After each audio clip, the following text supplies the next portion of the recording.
Welcome to today's deep dive. I'm so glad you could join us. I have to ask you, have you ever tapped a button on an app and it just feels, I don't know, like absolute magic? Oh, yeah. Like it's reading your mind. Right. But then you use another app and suddenly you've accidentally ordered like six identical blenders and you just want to throw your phone across the room. Oh, definitely. We've all been there. Yeah, and today our mission is to figure out why that happens. We are demystifying the invisible forces that shape our digital world. We've got this massive stack of sources today, academic notes, handwritten Q&As, and they all break down the fundamentals of human-computer interaction, UI, and UX. And, the most important thing to establish right off the bat is that this discrepancy, the magical app versus the frustrating one, it is never an accident. It's deliberate. Completely deliberate. It's the result of deeply engineered, often totally invisible forces. Today, we're going to equip you with the vocabulary to understand exactly how technology is designed to meet human needs, from the colors on a screen to the underlying logic of a menu. Yeah, because we aren't just talking about making things look pretty, right? We're Yeah. talking about psychology. Exactly. How designers manipulate cognitive load, how they map human behavior, and this is key, how they engineer friction Yeah. or remove it to control how you experience a digital product. Okay, so before we can understand how to build a great product, we have to kind of separate the philosophy from the actual tools. Right. And anyone who spent like 10 minutes in tech knows the jargon, UI and UX. Oh, yeah, the classic buzzwords. Right. So human-computer interaction, or HCI, is the big umbrella term. It's just the study of how humans and computers work together. Yep, Bullfield. But then we have the split. User interface, the UI, that's the physical bridge, right? Like the keyboards, the screens, the outputs. The things you actually see and touch. And user experience UX is the logic and the feeling, is how a person actually behaves using the system. Right. And the source material actually has a really great example for this. Think of a website with gorgeous illustrations, beautiful typography, perfect colors, that is good UI. But if you go to buy something and the shopping cart just disappears and you don't get a receipt, and then you check your bank and you've been charged 3 times. Oh, that's a nightmare. Exactly. That is a terrible UX. The UI was beautiful, but the UX was broken. Okay, let's unpack this with an analogy. I love a good analogy. Go for it. If we're building a house, UI is the paint, right? Yeah. It's the furniture, the nice shiny doorknobs. Yeah, the aesthetics. But UX is the plumbing and the floor plan. I mean, it doesn't matter how gorgeous the bathroom sink is if the toilet is installed in the kitchen.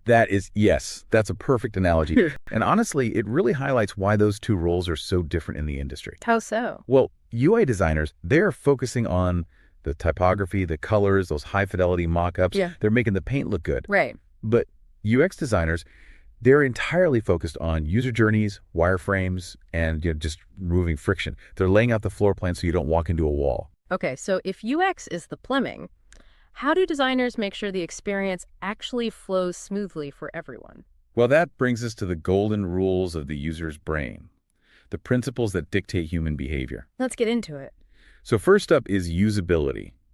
And the sources break this into 5 parts: learnability, efficiency, memorability, errors, and satisfaction. That's a lot to juggle. It is. Yeah. But a really crucial part of usability is what Jacob Nielsen calls the visibility of system status. Visibility of system status. So like knowing what the computer is doing. Exactly. Think about a loading bar. Oh, right. The machine might be processing your payment instantly in the background. It doesn't actually need to show you a loading bar. Wait, really? Yeah, often the computer's already done. But the human needs the loading bar. Silence from a machine implies it's broken. So the loading bar is just a psychological pacifier. It's not there because the computer needs time to think. It's there because we need time to process that the computer is thinking. Basically, yeah. Artificial latency is a very real design tool. Wow, okay. But then you have to balance that usability with accessibility. The sources outline the POUR principles for this. POUR. Perceivable, operable, understandable, and robust, right? Exactly.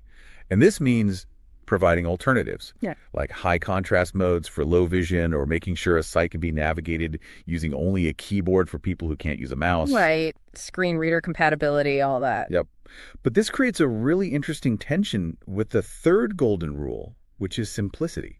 The KISS principle. Yeah. Keep it simple, stupid. Exactly. And the don't make me think rule. Okay, here's where it gets really interesting to me, but also, a bit contradictory. How so? Well, if simplicity is the ultimate goal, don't we risk kind of I don't know, dumbing down the product. Ah, I see what you mean. Yeah, like if you're adding all these alternative navigation methods and high contrast toggles for accessibility, doesn't the interface inherently get heavier? How do designers balance that KISS principle without stripping away the advanced tools a power user might actually need? That's a great question, and it's a super common misconception. Simplicity isn't about removing necessary information. It's not about lacking features. Okay. What is it then? It's about reducing cognitive load, mental effort. Yeah. You shouldn't have to burn brain power just to figure out where you are on a page. Right. You just want to do the thing you came to do. Exactly. And designers handle this through visual hierarchy. You make the advanced tools accessible, but without cluttering the initial experience. Okay, got it. The source notes use the Google search homepage as the perfect example of this. Oh, yeah. It's just a logo and a text box. Right. But they didn't remove the advanced features. You can still do complex Boolean searches, filter by date, search for specific file types. All of that power is still there. It's just under the hood. Exactly. They realized that, like 99% of the time, the user just needs a text box. So they aggressively eliminated all the other distractions to focus on that one simple action. Okay, but to achieve that perfect simplicity without losing functionality, I mean, the designers can't just sit in a room and guess what users want, right? Oh, absolutely not. Yeah. If you do that, you're just composing music without ever hearing a single note. Right, so you have to study the users, you have to map their environment. Yep. And that brings us to the anatomy of an action. Specifically, user research and information architecture, or IA. IA. That's how we organize the content, right? Exactly. It's about creating taxonomies. Yeah. Think of a massive e-commerce site. IA determines whether a user intuitively looks for, say, a tablet under electronics or under clothing. Obviously under electronics. Right. But if your taxonomy doesn't match the user's mental model, they get lost before they even click anything. So the information architecture is the map. But then we have interaction design, or IXD, which is how we actually move through that map, right? And IXD relies heavily on two main concepts: affordances and signifiers. Okay, so if I'm at a coffee shop and I order a latte, the handle on that ceramic mug, that's the affordance, right? My brain sees the physical shape and inherently knows I can grab it. Spot on. But the little cardboard sleeve wrapped around it that says, caution, hot, that is the signifier. It's giving me a clear clue on exactly how to approach the mug. That is a fantastic analogy. Yeah. And in the digital world, it works the same way. An affordance might be a button with a slight shadow, so it looks like it can be pressed. Yeah. The signifier is the word submit written on it. Do designers ever, get a little too clever and ruin those basic cues? Oh, all the time. Really? Yeah, it's a huge trap. The source material emphasizes how vital consistency and standards are. Think about swipe to delete. Oh, sure. Like in your email app. Right. Whether you're in Gmail or Apple Mail or a text thread, swiping left usually means delete or archive. It's just a reflex at this point. Exactly.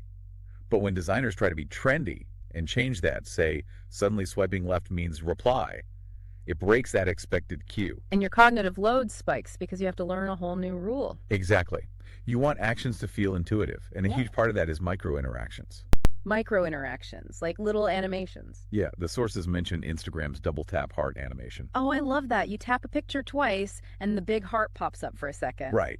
Functionally, a simple check mark would do the exact same thing. But that heart animation provides immediate, delightful feedback. It confirms your action in a way that just feels good. Right. It's like a little hit of dopamine. Exactly. So we know how humans process information now, but I want to look at the physical ways we've forced computers to adapt to us over time, because the interface itself has evolved so much. Oh, drastically. We've moved from rigid, demanding code to essentially natural conversation. Let's start at the beginning. The command line interface, or CLI. Yes, the old MS-DOS days. Right, just staring at a black screen, typing strict text commands. It was great for experts, and it used practically zero memory, but a total nightmare for beginners. No. I mean, if you wanted to copy a file, you couldn't just drag an icon. You had to type out some massive complex path, like copy C, docx-u, .doc-d backup. Exactly. You had to learn the machine's language. But then came the massive leap.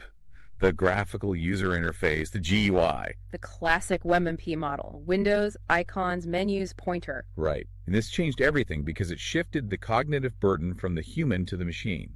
You didn't have to memorize commands anymore. You just used a mouse to drag a picture of a file into a picture of a folder. It made computing visual But it used a ton of memory, right? Huge amounts of memory Yeah. to render those graphics. But it was worth it because it made computers accessible to everyday people. And we also got menu-driven interfaces, MDIs. Right, think of ATMs or airport check-in kiosks. They're so step-by-step, it's almost impossible to mess up, but man, they are slow if you're in a hurry. True, but they are incredibly reliable for a very specific task. Okay, so then we move to voice. Voice user interfaces, VUIs, Siri, Alexa, all of those. Right, hands-free computing. No, looking at VUIs and even NLI, natural language interfaces, it feels like we are trying to escape the screen entirely. We definitely are trying. But like, voice suffers so much from accuracy issues. If I have an accent or there's background noise, it just fails. Okay, it's very brittle. Plus, there are major privacy concerns with devices always listening. Right. So my question is, will the GUI, the classic window and pointer, will it eventually become completely obsolete, or is there a reason we will always need icons? It's a great question, and the sources actually point out the massive limitations of voice user interfaces. Think about it. It is incredibly difficult to perform detailed or visual tasks using only voice. Oh yeah. Imagine trying to design a flyer or edit a video just by talking to your computer. Move that text a little to the left. No, too far. Exactly. It's impossibly tedious. Yeah. So while natural language interfaces where AI perfectly understands our everyday context, while that feels like the future for searching or asking questions, GUIs remain absolutely essential for complex, multi-layered work. Visual tasks need visual interfaces. Precisely. Speaking of complex visual work, let's talk about the designer's toolkit. Because to build these interfaces, designers need specific software, and they need data to prove their designs actually work. Right, you can't just guess. Let's look at the tools first. The sources highlight three big ones: Figma, Adobe XD, and Sketch. Yeah, these are the heavy hitters. Sketch is Mac only. It's very lightweight, very fast. Adobe XD is vector-based, and it integrates perfectly with Photoshop and the rest of the Adobe suite. It's really great for prototyping animations. And then there's Figma, which seems to have kind of taken over. It really has. And the reason is collaboration. Figma is cloud-based, and it runs right in your browser. Right. Which means an entire team can be in the same file, working together in real time no matter what kind of computer they're on. Okay, I have to push back on this a little bit. Oh. Yeah, because if Figma allows real-time collaboration, where like multiple people are editing a file at the exact same time, doesn't that just create chaos? Like a total too many cooks in the kitchen scenario. If the designer wants a blue button and the marketing person wants a red button and they're both clicking around, how do they settle that argument? That is exactly where usability evaluation comes in. Ah, the data. Exactly. Yeah. You don't argue over opinions, you test it. Right, A/B testing. Yes. You build the red button, you build the blue button, and you show version A to half your users and version B to the other half. And you just see which one gets more clicks. Exactly. You look at which version actually reduces friction and increases task completion. Data settles the debate. But A/B testing only tells you what happened, right? What if you need to know why the red button failed? Then you use heat maps. It literally shows you exactly where users are clicking or how far down the page they're scrolling. Oh, wow. So you can see if they just didn't scroll far enough to even see the button. Right. And you also use think aloud protocols. Think aloud protocols, like asking the user to talk while they use the app. Exactly. You give a user a task, and they just narrate their thought process out loud. Okay, I'm looking for the search bar. I expect it to be in the top right. Wait, it's not there. That is brilliant. You literally get to hear their cognitive load happening in real time. Exactly. It completely stops designers from just guessing. Well, this has been an incredibly eye-opening deep dive. I mean, connecting all this back to you, the listener, whether you're building a presentation for work or organizing your own files or just trying to navigate a frustrating banking app, you now understand the invisible logic behind the screen. You really start to see the matrix, so to speak. Yeah. You know the difference between an affordance and a signifier. You know why that missing loading bar is causing you so much anxiety. And most importantly, you know why simplicity is actually incredibly hard to engineer. It really is. It takes a lot of work to make something look effortless. And, I want to leave the listener with a final thought, building on that concept of natural language interfaces we talked about. Oh, please do. So, if NLI uses AI to perfectly understand our everyday language, and it adapts to our quirks over time, will we eventually reach a point where interfaces are completely invisible? Invisible? Yeah. Imagine a future where the whole concept of learning to use a computer just disappears entirely, where interacting with technology is indistinguishable from having a conversation with a friend. Wow. What happens to the user interface when the interface simply vanishes? Man, that's something to chew on. A world with no buttons to press at all. Thank you so much for joining me today to break this all down. It was a pleasure. Thanks for having me. And thank you for listening. We'll catch you on the next Deep Dive.